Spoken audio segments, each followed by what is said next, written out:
আসসালামু আলাইকুম। দর্শক শুভেচ্ছা নিন। আপনাদের সবাইকে স্বাগত জানাচ্ছি আমি কনক সারোয়ার। দর্শক আজ ৫ই আগস্ট হাসিনার পলায়ন দিবস। এই পলায়ন দিবসে হাসিনা ভারতের দিল্লিতে একটি প্রেস কনফারেন্স করেছে। একে নিয়ে ব্যাপক ঢাক-ঢোল পেটানো হচ্ছিল যে তিনি সামনে আসবেন, তিনি এই করবেন, তিনি সেই করবেন। অনেক রকমের বিষয়। তো সেই বিষয়টি নিয়ে বেশ আগেই আমাদের আন্তর্জাতিক ট্রাইব্যুনাল থেকে তার বক্তব্য প্রচারে নিষেধাজ্ঞা দেওয়া হয়েছে। সরকারের পক্ষ থেকেও নিষেধাজ্ঞা আছে এবং এটি অবশ্যই একটি ইতিবাচক সিদ্ধান্তই বলব। কারণ হাসিনা যেভাবে উস্কানি দেয় সেই জায়গাটায় তার এই বক্তব্য যত কম মানুষের কাছে পৌঁছায় ততই ভালো। এখানে মত প্রকাশের স্বাধীনতার কিছু নাই। কারণ সে যেভাবে উস্কানি দেয় সেই জায়গাটা অবশ্যই নিয়ন্ত্রণ করতে হবে। তো এই হাসিনার এই দিল্লি প্রেস কনফারেন্স এবং এই যে বর্তমান বৈশ্বিক পরিস্থিতিতে হাসিনার ফিরে আসার বাস্তবতা, আজকে জুলাইয়ের গণঅভ্যুত্থানের মধ্য দিয়ে যে ফ্যাসিস্ট রেজিমের অবসান ঘটে, তারপরেও তার যে ফিরে আসার ঘোষণা, তার সবকিছু এই বর্তমান বৈশ্বিক বাস্তবতায় সম্ভব কিনা এই বিষয়টি নিয়ে আমার সঙ্গে আলোচনায় আজকে যোগ দিচ্ছেন অধ্যাপক এম শাহিদুজ্জামান। স্যার আপনাকে স্বাগত জানাচ্ছি আজকের অনুষ্ঠানে। ধন্যবাদ। স্যার প্রথমে আমি একটু বলতে চাই যে শেখ হাসিনা আজকে যেই প্রেস কনফারেন্স করেছেন দিল্লিতে সেটি আমি মোটামুটি শোনার চেষ্টা করেছি। এবং সেই পুরনো কাসুন্দি সেই আমার আব্বা, আমার আম্মা, আমার ভাই, আমরা এই করছি মুক্তিযুদ্ধ, দেশ এইসব নিয়ে ধরেন আমার মনে হয় যে ধরেন ভবিষ্যতে ভারতের যারা সাংবাদিক আছেন তারাও আসলে বিরক্ত হয়ে যাবেন। যেমন বাংলাদেশের মানুষ সাংবাদিকরা বিরক্ত হয়ে গিয়েছিলেন। সেই পুরনো কাসুন্দি এবং তিনি মূলত তার এই আজকের এই প্রেস কনফারেন্স নিয়ে আমি যদি একটু দেখাই যে একটা যে শিরোনামটি করেছে আমি যদি স্যার দেখাই সেটি হচ্ছে ইন্ডিয়ান এক্সপ্রেস যে শিরোনামটি করেছে সেটি হচ্ছে fear can't decide my duty, Sheikh Hasina vows return to Bangladesh in first pressure since her ouster. So মানে ভয় তার দায়িত্ব নির্ধারণ করতে পারে না। তো ভাই আপনি তো পলাইছেন বাংলাদেশ থেকে, তাই না স্যার? উনি এখন ভয় না, উনি এখন ভয় পান না এরকম কিছু একটা বোঝাতে চাচ্ছেন জাতিকে। পাশাপাশি শেখ হাসিনা ঘুরে ফিরে এই প্রেস কনফারেন্সে বেশ কয়েকজন সাংবাদিক তার কাছে জানতে চেয়েছেন যে আপনি কবে ফিরবেন। শেখ হাসিনা বলছে time will come, you will get all answer. তার কোনো সুনির্দিষ্ট তারিখ নাই, যদিও পৃথিবীর বিভিন্ন দেশে ৩রা ডিসেম্বর হাসিনা ফিরবে এমন ভাবে তারা শপথ নেওয়া শুরু করছে যে আমরা হাসিনার সঙ্গে দেশে যাবো ইত্যাদি ইত্যাদি। তার কাছে জানতে চাওয়া হয়েছিল যে সরকারের সঙ্গে তার কোনো কথা হয়েছে কিনা বিহাইন্ড দ্য সিন, অথবা তার যে দেশে ফিরে যাওয়া, তার যে সবকিছু নিয়ে। সে বলেছে যে এটা সরকারের বিষয় না, এটা আমার বিষয়।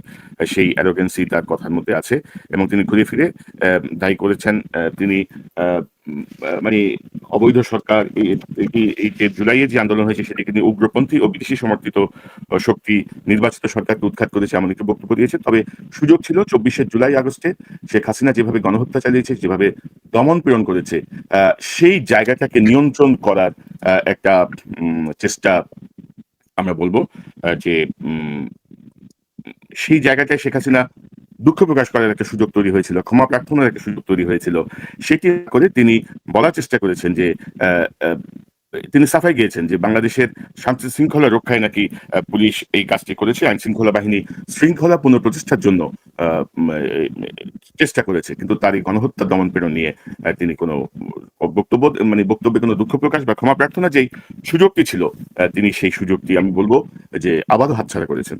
কারণ তার ক্ষমা চাওয়ার, তার দুঃখ প্রকাশ করার, তার মাফ চাওয়ার কোনো বিকল্প নাই। তিনি দেশে ফিরবেন কি ফিরবেন না এটা অনেক পরের বিষয়।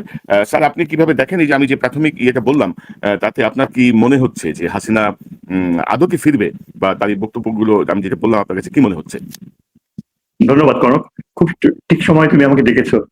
দেখো, এই ডাইনি, এই মানুষরূপী যে ডাইনি যে সব কথা বলে, বাংলাদেশের বেশিরভাগ মানুষ ওর গলাই শুনতে চায় না। ওই যে আওয়ামী সমর্থক কিছু রয়েছে কুলাঙ্গারের দল বাংলাদেশে, যারা ফ্যাসিজমের শুধু না মাফিয়া গোষ্ঠীর প্রতি তাদের যে আনুগত্য, তারা জানে না, বোঝে না যে আজকে যখন শেখ হাসিনা এই ডাইনি কথা বলছিল, ঠিক ওই সময় আমি গণভবনের সামনে দিয়ে আমি বাসায় ফিরছিলাম এবং অবাক হয়ে গেলাম।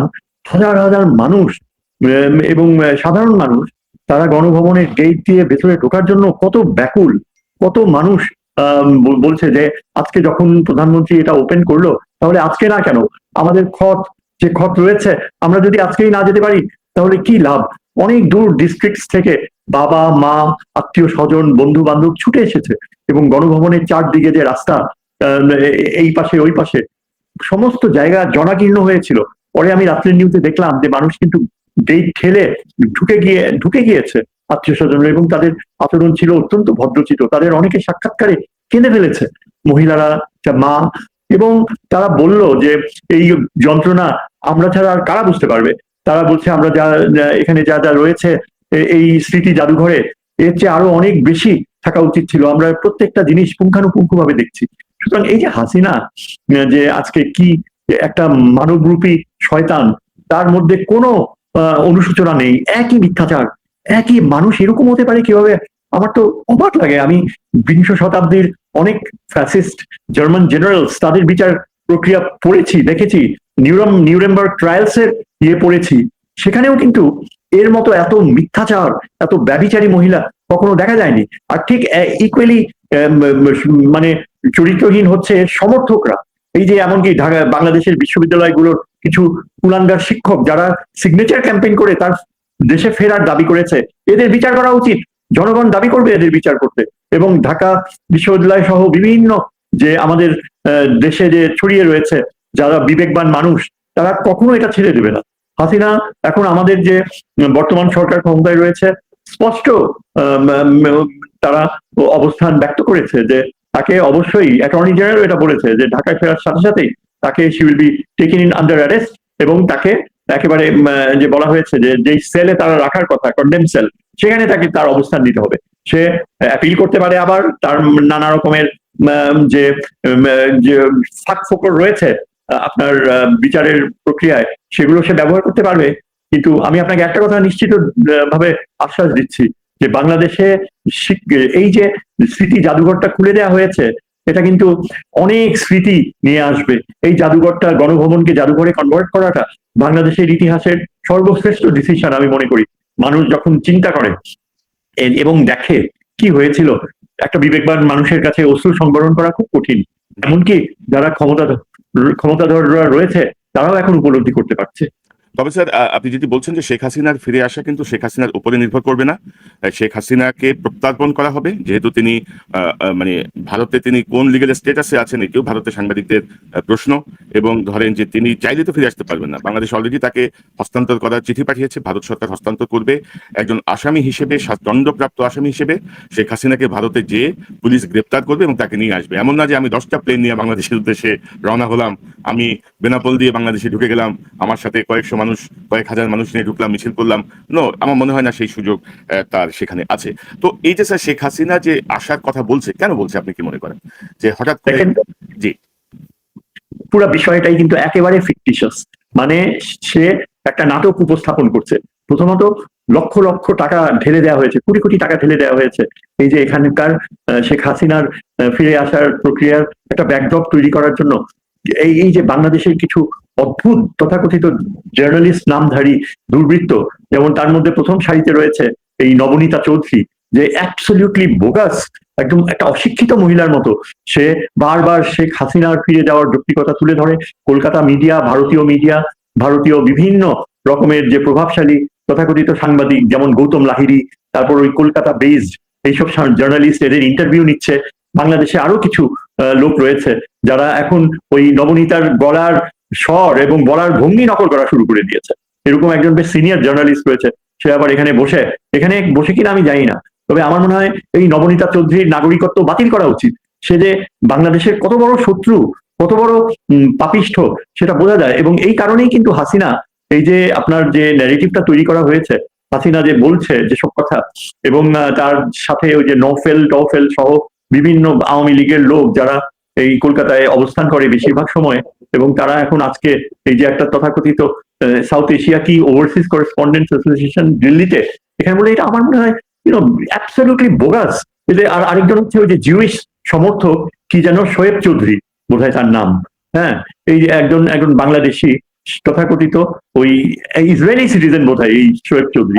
এই লোক Hasina sir propaganda master. Hasina, হ্যাঁ হ্যাঁ, আওয়ামী লীগ এবং হাসিনা হচ্ছে সেরা কেউ নাই। কিন্তু স্যার আমি একটা বিষয় জানতে চাই, ধরেন আপনি যেটি বলছিলেন যে ওই ইন্ডিয়ান কিছু থার্ড গ্রেডের জার্নালিস্ট নিয়ে দেখলাম ব্যাপক মাতামাতি চলছে, এক সুবীর ভৌমিক, তারপরে আরো কিছু আছে, নামও বলতে চাই না।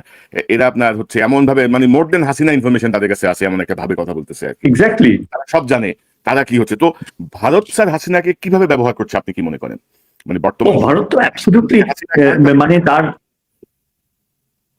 দেখেন ভারতের যে ইমেজ, বিশ্বব্যাপী ইমেজ ছিল এই বিজেপির, এই মোদী সরকারের যে দুশ্চরিত্র রূপ, হিন্দুত্ববাদী রূপ, যেটা চরম মানে একটা ধর্মীয় উন্মাদনা ভিত্তিক রূপ প্রকাশ পেয়েছে বিশ্বব্যাপী।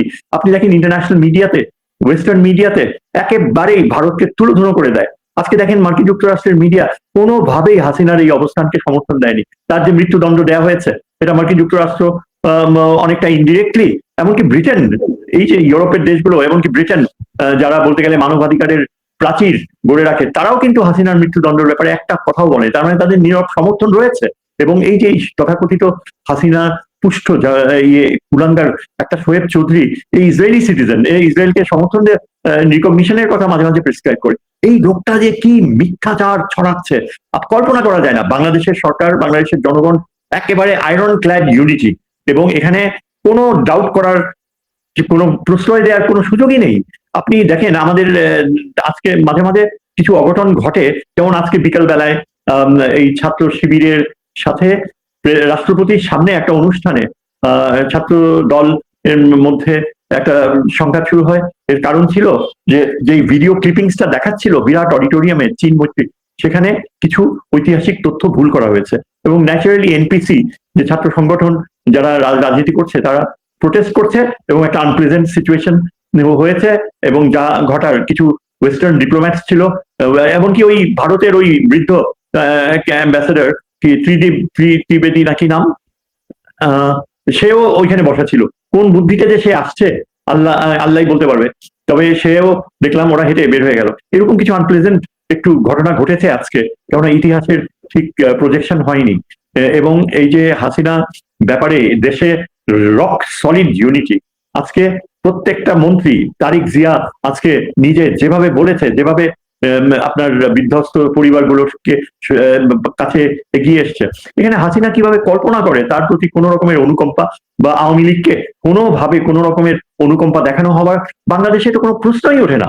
এবং এই যে আপনি দেখেন এই জার্নালিস্ট গুলো, সোকল এদের জার্নালিস্ট বলবো না, এরা হচ্ছে প্রোপাগ্যান্ডিস্ট, পিওর ইয়েলো জার্নালিজম। এই শোয়েব চৌধুরী বলেন, নবনীতা বলেন, তারপরে ঢাকা বেসড কিছু অদ্ভুত জিনিস, যেমন ওই যে কামাল কি জানি, মুস্তফা কামাল এগুলো মানে একেবারে ফাটাবাসের মতো চিৎকার করে। কিন্তু এদের কোনো গ্রহণযোগ্যতাই নাই, এরা রাস্তায় বেরোতে পারবে না, যদি ঢাকা থেকে তো পালিয়েছে এরা। এবং এই পুরা জিনিসটাই কিন্তু যে ন্যারেটিভ এরা ছাড়ছে, পুরা মিথ্যাচারে ভর্তি, সত্যের সাথে কোনো মিলও নাই। স্যার, আমি একটা প্রসঙ্গে যেতে চাই, যে ধরেন হাসিনার এই ডিসেম্বরে আসবো এই জাতীয় একটা ঘোষণার পরে আপনি জানেন যে মার্কিন বিশেষ দূত বাংলাদেশে এসেছেন। তিনি ভারতের রাষ্ট্রদূতের সাথে বৈঠক হয়েছে একটা। তারপর তার যে সবকিছু মিলিয়ে আওয়ামী লীগ কিন্তু ডুগডুগি বাজাচ্ছিল যে আমেরিকাও বোধহয় সমর্থন দিল, বোধহয় হাসিনার ফিরে আসার ব্যাপারে বিশেষ বার্তা বা সতর্কতার জন্যই হয়তো এই দূত এসেছেন। তো সবকিছু মিলিয়ে এই যে এটাকে আপনি যদি একটু ব্যাখ্যা করেন, আপনি আন্তর্জাতিক সম্পর্কে যে সেই আলোকে যদি একটু বিশ্লেষণ করেন, আমাদের দর্শকদের জন্য ভালো হয় বুঝতে। ধন্যবাদ। এটা ইম্পর্টেন্ট, আপনার স্পেশালি নর্থ আমেরিকান অডিয়েন্স বা ওয়েস্টার্ন অডিয়েন্স, আপনার এই প্রোগ্রামের মাধ্যমে এটা জানা উচিত। সার্গিও বোর কিন্তু ঢাকায় এসে আমাদের যে পররাষ্ট্রমন্ত্রীর সাথে সাক্ষাৎ করেছেন, তারপরে তিনি বের হয়ে এসে সাংবাদিকদের প্রশ্নের উত্তরে জাস্ট কয়েক মিনিট সময় ছিল, তিনি বললেন যে প্রধানমন্ত্রী তারেক জিয়াকে ওয়াশিংটনে is being treated with the highest regard, সর্বোচ্চ সম্মানের সাথে, এই কথা দিয়ে তিনি শুরু করেছেন। এর অর্থ কি দাঁড়ায়? এর অর্থ দাঁড়ায় এই যে ডক্টর খলিলের সাথে তার যে কনভারসেশন হয়েছে লেস দেন অ্যান আওয়ার, সেখানে পূর্ণ সৌহার্দ্য ছিল, এবং আগামীতে আমেরিকান ইনভেস্টমেন্ট নিয়ে তাদের প্রায় বেশিরভাগ আলাপচারিতা সময় তারা অতিবাহিত করেছে। আমাদের doctor Khalil he had N agenda about future UN American investment, এবং আমাদের বাংলাদেশে যে চুক্তিগুলো ছিল সেটাকে আরো বেশি গ্রহণযোগ্য। আপনি দেখেন এই যে সার্গিও বোর এটাও মিডিয়াকে বললো যে বাংলাদেশে ট্রাভেল স্ট্যাটাস 3 থেকে 2 নামিয়ে এসছে। তার মানে বাংলাদেশ এখন much more friendlier, safer place for Americans. তাছাড়া তারিক জিয়ার কথা শোনা যাচ্ছে যে উনি নাকি এখন মার্কিন যুক্তরাষ্ট্র সফরেও যাচ্ছেন, তাকে ইনভাইট করেছে প্রেসিডেন্ট ট্রাম্প। এবং এগুলো হচ্ছে আসল সত্যি কথা, কারণ এগুলো সার্গিও বোরের মুখ থেকে বের হয়েছে। এরপর আপনি আর কি বলতে পারেন? তারপর ডক্টর খলিল যেসব উত্তরগুলো দিয়েছে, সেখানে কিছু কিছু না সূচক অবস্থান তিনি নিয়েছেন। কেন নিয়েছেন এজন্য যে ওই সাংবাদিকদের মধ্যে কিছু ছিল যারা তাকে প্রভোগ করছিল, যে এই যে দেখা হয়েছে, তারপর আলোচনা হয়েছে হাসিনাকে নিয়ে, অ্যাবসলিউটলি মিথ্যা কথা। এবং আমি ডক্টর খলিলকে অনেক ভালোভাবে চিনি। তিনি একজন শুধু মেধাবী, পররাষ্ট্র মন্ত্রণালয়ে তার ব্যাচে প্রথম হওয়া ছাত্রই না, এই যে 22 বছর তিনি কাটিয়েছেন মার্কিন যুক্তরাষ্ট্রে, ইউনাইটেড নেশনসে, তার প্রচুর মানে নির্ভরশীল ইয়ে রয়েছে, বন্ধু রয়েছে আমেরিকান স্টেট ডিপার্টমেন্টে, আমেরিকান ইন্টেলিজেন্সে।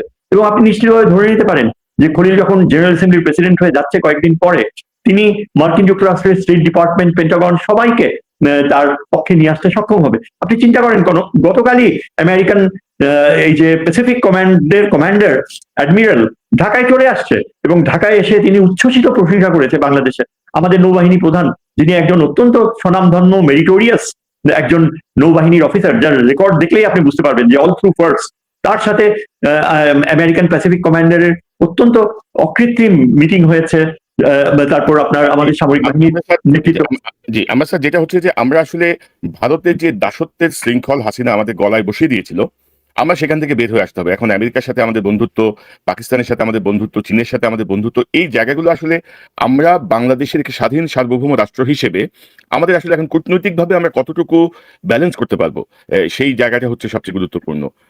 এবং আপনি কি মনে করেন স্যার? জি, আমি আপনাকে নিশ্চিতভাবে বলতে পারি, যদিও এই এই যে কিছু এই যে ভারতীয়রা, তার জার্নালিস্টরা, ভারত সরকার ইচ্ছাকৃতভাবে আমাদের ফরেন পলিসির অর্জনগুলোকে ডাউনগ্রেড করছে, ইয়ে করছে, কিন্তু আমি বলতে পারি এটা হচ্ছে আমাদের বাংলাদেশের ফরেন পলিসির ক্ষেত্রে সবচেয়ে সেন্সিটিভ ইম্পর্টেন্ট একটা টার্নিং পয়েন্ট।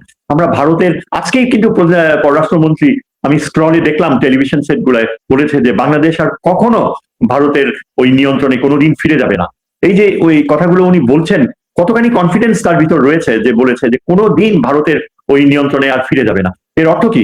এর অর্থ এটাই দাঁড়াচ্ছে যে আমাদের মাননীয় প্রধানমন্ত্রী, তাকে তিনি এখন পররাষ্ট্রনীতির ক্ষেত্রে, আভ্যন্তরীণ বাস্তবতা যাই হোক না কেন, রাজনৈতিক বাস্তবতা, কিন্তু পররাষ্ট্রনীতির ক্ষেত্রে আমরা সত্যি কথা বলতে কি, আমি যে মনে করি একজন শিক্ষক হিসাবে, পররাষ্ট্রনীতি বিশারদ হিসাবে, আমি তো বলবো যে এই যে ভারতের কবজা থেকে বের হয়ে আসা, এটা প্রমাণ করে আমরা আমাদের পররাষ্ট্রনীতির স্বর্ণযুগে প্রবেশ করতে যাচ্ছি। হ্যাঁ, এটা একটা স্বর্ণযুগ এই অর্থে যে আজকে আমাদের ঢাকা শহরে চীনের রাষ্ট্রদূত, যদিও সার্গিও গোর ছিল গত কয়েকদিন টক অফ দ্য টাউন, কিন্তু চীনের রাষ্ট্রদূত অত্যন্ত কনফিডেন্টলি সারা শহরে বিভিন্ন সেমিনার, কনফারেন্স এবং বিভিন্ন রকমের মিটিং, এমনকি পররাষ্ট্রমন্ত্রীর সাথেও তার মিটিং হয়েছে ওই একই দিন যেদিন সার্গিও গোর এসে তার সাথে দেখা করেছে। চীনের রাষ্ট্রদূত এত শক্তিশালী অবস্থান নিয়ে ঢাকায় চীনের যে সহযোগিতার কনফিডেন্স, অ্যাসিওরেন্স ব্যক্ত করছে, যে এটা আগে আমরা কখনো চীনের আচরণে দেখিনি। চীনকে বলা হয় যে চীন নাকি খুব ব্যবসায়ী, চীন আমাদের সাথে, ওই কিছু আমাদের প্রাক্তন রাষ্ট্রদূত বলে যে চীন প্রত্যেকটা টাকা পয়সা হিসাব করে চলে, কিন্তু হিসাব করে চলেছে কার সময়? চলেছে ওই ধৃষ্টতাপূর্ণ হাসিনার বিশ্বাসঘাতকতার সময়। তখন ওই ফরেন অ্যাম্বাসেডর রহমান সোমান তার গ্রুপ নিয়ে, ওই মুন্সি ফয়েজকে নিয়ে যখন চীনের রাষ্ট্রদূতের সাথে বোঝাপড়া করতে গেছে, চীনের রাষ্ট্রদূত তাকে একেবারে ব্যবসায়িক পথ দেখিয়ে দিয়েছে, সেটা হাসিনার সময়। কিন্তু আজকে চীনের রাষ্ট্রদূতের মুখের ভাষা একদম পরিবর্তিত। আজকে বাংলাদেশের জেনুইন ফ্রেন্ড হিসাবে যে কোনো সাহায্যের জন্য এগিয়ে আসার প্রতিজ্ঞা। আমি তো শুনেছি তিনি এটাও ফরেন মিনিস্টারকে ব্যক্ত করেছে যে যদি কোনো অসুবিধা হয় রোহিঙ্গাদের ভবিষ্যৎ যে ব্যয় বহন করার ব্যাপারে আমেরিকা যদি কোনো আপত্তি তুলে, তাহলে সেই সমস্ত ব্যয় চীন বহন করবে। চিন্তা করেন, তার মানে আমাদের ডক্টর খলিল, এই যে আমেরিকার সাথে আমাদের যে সম্পর্ক, যেটা আমরা বাস্তবে দেখতে পাচ্ছি যে সার্গিও গোর যে অত্যন্ত শক্তিশালী গ্রহণযোগ্যতা দিয়েছে আমাদের প্রধানমন্ত্রীকে, তারপর চীন যেভাবে কনফিডেন্টলি চাইনিজ অ্যাম্বাসেডর ঢাকায় তার যে চীনের প্রজেক্ট গুলো নিয়ে আলোচনা করছে, বিসে গিয়েছে, বিআইএসএস এ এবং অন্যান্য জায়গায় যে তিনি সরাসরি বলছে, এটা কি ইন্ডিকেট করে?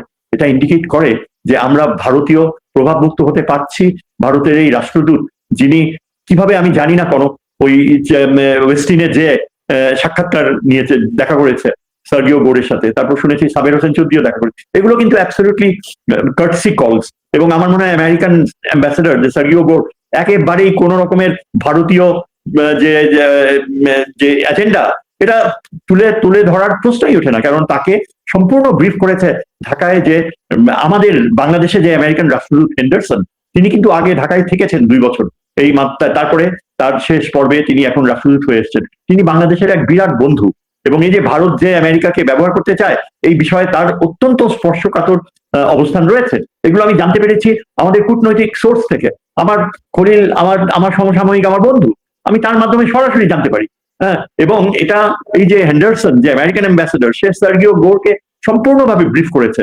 সে এটা সার্গিও গোরকে বোঝাতে পেরেছে যে ভারতে তাকে যেসব কথা বলা হয়েছে এগুলো সম্পূর্ণ মিথ্যাচার, সম্পূর্ণ ভারতীয় একটা কনস্পিরেসি, যে বাংলাদেশকে আবার ভারতীয় নিয়ন্ত্রণে আনতে এবং চীনের সাথে আমাদের যে সম্পর্ক গড়ে তুলছে সেই ব্যাপারে আমেরিকান অ্যাম্বাসেডর ঢাকায় অ্যাবসলিউটলি সহমর্মিতা দেখিয়েছে। কোন রকমের আপত্তি আমেরিকার দিক থেকে তো আসেই নাই, বরং তারা এটাকে একটা পজিটিভ ইম্প্যাক্ট হিসাবে দেখছে যে যে ভারতের প্রভাব বলয় থেকে বের হয়ে আসতে বাংলাদেশের যে প্রয়োজনীয় সম্পর্ক স্থাপন করা উচিত চীনের সাথে, সেটা ঢাকায় আমেরিকান রাষ্ট্রদূত সম্পূর্ণভাবে এটা গ্রহণ করে। এবং আমি বিশ্বাস করি যে সার্গিও গোরও কিন্তু সম্পূর্ণ ইয়ে নিয়ে ঢাকা থেকে ফিরে গিয়েছে।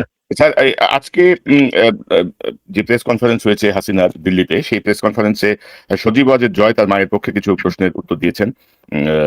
তারপরে আমি সাকিব আল হাসানকেও দেখলাম, আমাদের ক্রিকেটার সাকিব আল হাসান, যাকে ফিরিয়ে আনার জন্য আওয়ামী লীগের একটা অংশ তৎপর ছিল। তো ভারতীয় সাংবাদিকদের প্রশ্নে যে বিষয়টা, তাদের মধ্যে আরেকটা চাপের বিষয় আমি লক্ষ্য করলাম, সেটি হচ্ছে পাকিস্তানের সাথে এখন আমেরিকার যেই ভালো সম্পর্ক, সেই সম্পর্কটা এবং সার্জিও গোরের এই সফর নিয়ে সজীব ওয়াজেদ জয়, আপনি যে কথাটি বলছেন যে সার্জিও গোর যে সমর্থন দিয়েছে সরকারের প্রতি, তারেক রহমান সরকারের প্রতি, তার যে আস্থার যে প্রকাশ, তিনি বলছেন যে এটা হচ্ছে ডিপ্লোম্যাটিক ল্যাঙ্গুয়েজ এবং এই সরকার, বর্তমান আমেরিকান সরকার ট্রেড ছাড়া অন্য কোনো বিষয় নিয়ে ভাবছে না। এবং এই পাকিস্তানের প্রশ্নটা এড়িয়ে গেছেন, যদিও সাংবাদিকের প্রশ্ন ছিল যে এখন তো পাকিস্তানের সাথে আমেরিকার সম্পর্ক খুবই ভালো। তো বাংলাদেশের সাথে পাকিস্তানের সম্পর্ক কোন দিকে যাচ্ছে, বা বর্তমান যে বৈশ্বিক পরিস্থিতিতে বাংলাদেশ কতটুকু দেশের স্বার্থে এই সম্পর্কগুলোকে কাজে লাগাতে পারবে, আপনার পর্যবেক্ষণ কি স্যার? ধন্যবাদ। এটা ইম্পর্টেন্ট। আপনার হয়তো মনে আছে কনক, যে আমি প্রথম এটা উপস্থাপন করেছিলাম রাওয়ার একটা ইনভিটেশন স্পিচে, তখন আমি সরাসরি এই পাকিস্তানের সাথে আমাদের সম্পর্কের কথা প্রথম উত্থাপন করেছিলাম।